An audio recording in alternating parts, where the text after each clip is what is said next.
আইন মেনে উইল হলে মালিক তুমি হয়ে গেলে। উইল তো আইন মেনেই হওয়া দরকার, তা না হলে উইলের বৈধতা থাকবে কি করে? অনেকে মনে করেন যে আমি সম্পত্তির মালিক, আমি উইল সম্পাদন করে দিলাম মানেই উইল আইনত বৈধ, কিন্তু সবসময় তা হয় না। অনেকে নিজেদের সুবিধার্থে উইল রেজিস্ট্রি করে নেয়।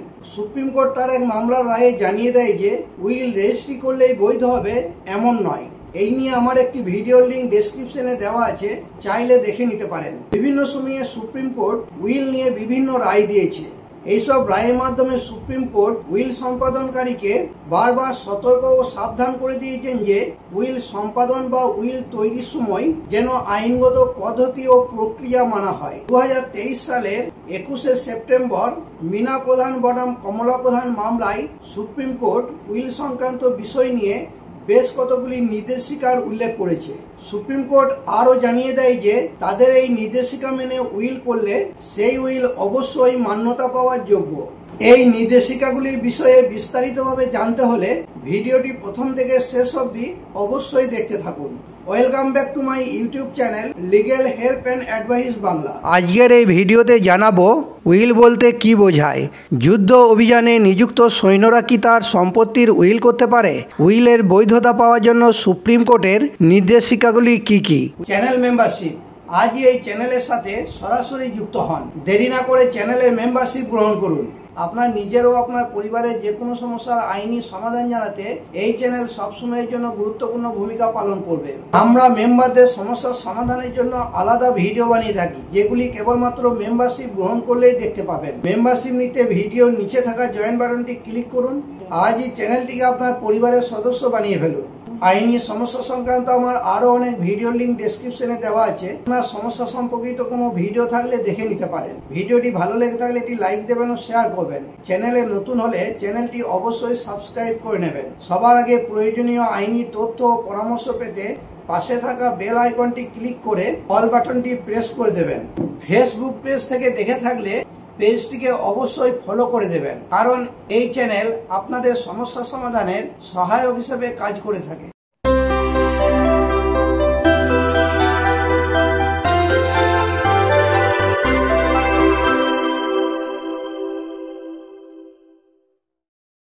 উইল বলতে কি বোঝায়? 1925 সালের ভারতীয় উত্তরাধিকার আইনের 2(h) ধারায় বলা আছে যে কোনো ব্যক্তির সম্পত্তি তার মৃত্যুর পর কিভাবে বন্টন করা হবে সেই সম্পর্কে ওই ব্যক্তি দ্বারা তার ইচ্ছার বা অভিপ্রায়ের বৈধ ঘোষণাই হলো উইল। 18 বছরের অধিক বয়সের যে কোনো সুস্থ মনের ব্যক্তি উইল দ্বারা তার সম্পত্তির বিলি ব্যবস্থা করতে পারে। ভারতীয় উত্তরাধিকার আইনের 42 নম্বর ধারা মতে উইল রেজিস্ট্রি করা হয়, তবে উইল রেজিস্ট্রি করা বাধ্যতামূলক নয়। তবে মনে রাখতে হবে যে একাধিক উইল হয়ে থাকলে শেষ উইলটাই কার্যকরী হবে। যুদ্ধ অভিযানে নিযুক্ত সৈন্যরা কি তার সম্পত্তির উইল করতে পারে? উইল মূলত দুই প্রকার: 1. বিশেষ অধিকারপ্রাপ্ত অর্থাৎ প্রিভিলেজ উইল। 2. বিশেষ অধিকারপ্রাপ্ত নয় এরূপ উইল অর্থাৎ আনপ্রিভিলেজ উইল। 1. বিশেষ অধিকারপ্রাপ্ত অর্থাৎ প্রিভিলেজ উইল। যুদ্ধ অভিযানে নিযুক্ত স্থলসৈনিক, নৌসৈনিক বা বৈমানিক লিখিত বা মৌখিক উইল করতে পারেন, তবে তার বয়স 18 বছর পূর্ণ হওয়া চাই। এটাকে বিশেষ অধিকারপ্রাপ্ত বা প্রিভিলেজ উইল বলে। উইলকারী নিজে উইল লিখলে এরূপ ক্ষেত্রে স্বাক্ষর কিংবা প্রত্যয়ন বা সাক্ষ্য দরকার হয় না, তবে ভিন্ন ব্যক্তি লিখলে তাতে উইলকারী স্বাক্ষর প্রয়োজন। এরূপ উইলে উইলকারী স্বাক্ষর না থাকলে সেটা যে তার নির্দেশে লেখা হয়েছে এরূপ প্রমাণ দরকার। 2.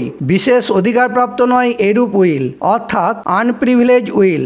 বিশেষ অধিকারপ্রাপ্ত অর্থাৎ প্রিভিলেজ উইল বাদে অন্য সকল উইলের ক্ষেত্রে উইলকারী দুইজন সাক্ষীর সম্মুখে লিখিত ইচ্ছাপত্র করতে পারে এবং তাতে স্বাক্ষর দিতে পারে। এগুলি হলো আনপ্রিভিলেজ উইল। মনে রাখতে হবে যে আনপ্রিভিলেজ উইল প্রিভিলেজ উইলকে বাতিল করে। উইলকারী নিজের হাতে উইল লিখলে তাকে হলোগ্রাফ উইল বলে।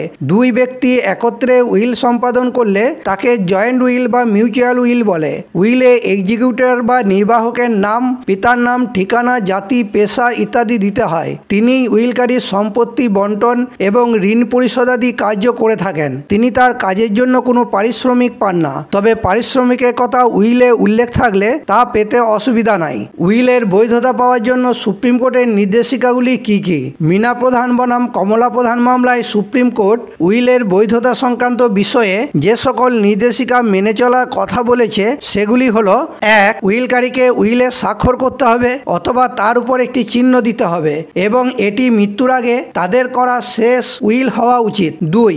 একটি উইলের জন্য নিখুঁত গণিতের প্রয়োজন হয় না। উইলটির বৈধতা যাচাই করার সময় এটি কেবল একজন যুক্তিসঙ্গত ব্যক্তির রায়কে সন্তুষ্ট করতে হবে। 3. উইলটিতে কমপক্ষে 2 জন সাক্ষীকে স্বাক্ষর করতে হবে এবং এটি উইলকারীর উপস্থিতিতে হওয়া উচিত। 4. সাক্ষীকে উইলকারীকে উইলে স্বাক্ষর করতে দেখতে হবে অথবা উইলকারীর স্বাক্ষর নিশ্চিত করতে শুনতে হবে। 5. যদি একজন সাক্ষী প্রমাণ করে যে উইলটি সম্পাদিত হয়েছে তাহলে অন্য একজন সাক্ষীকে জিজ্ঞাসাবাদ করার প্রয়োজন নেই। 6. যদি একজন সাক্ষী উইলের বৈধতা প্রমাণ করতে ব্যর্থ হয় তাহলে আদালত উইলের বৈধতা প্রমাণ করার জন্য দ্বিতীয় সাক্ষীকে ডাকবে। 7. উইল নিয়ে জালিয়াতির দাবি থাকলে আদালতে যিনি উইলটি উপস্থাপনা করেছেন সেই ব্যক্তিকে প্রমাণ করতে হবে যে উইলটি আসল অর্থাৎ বৈধ। 8. উইল করার সময় উইলকারীকে সুস্থ মন ও মস্তিষ্কের অধিকারী হতে হবে এবং উইলটি সম্পর্কে সম্পূর্ণ অবগত থাকতে হবে ও নিজের স্বাধীন ইচ্ছায় উইলটি তৈরি করতে হবে। 9. যদি কেউ দাবি করে যে উইলটি জাল ও জালিয়াতির মাধ্যমে তৈরি তাহলে তাকে তা প্রমাণ করতে হবে। 10. যদি সন্দেহজনক পরিস্থিতি থাকে তাহলে উইল উপস্থাপনকারী ব্যক্তিকে স্পষ্টভাবে ব্যাখ্যা করতে হবে এবং সন্দেহ দূর করতে হবে। 11. উইলের বৈধতা সম্পর্কে সন্দেহ বাস্তবসম্পন্ন হতে হবে, কাল্পনিক বা ভিত্তিহীন হলে চলবে না। আজ এই পর্যন্তই। এই সংক্রান্ত কোনো সমস্যা থাকলে কমেন্টে জানাবেন। ভিডিওটি ভালো লেগে থাকলে সাবস্ক্রাইব করে দেবেন।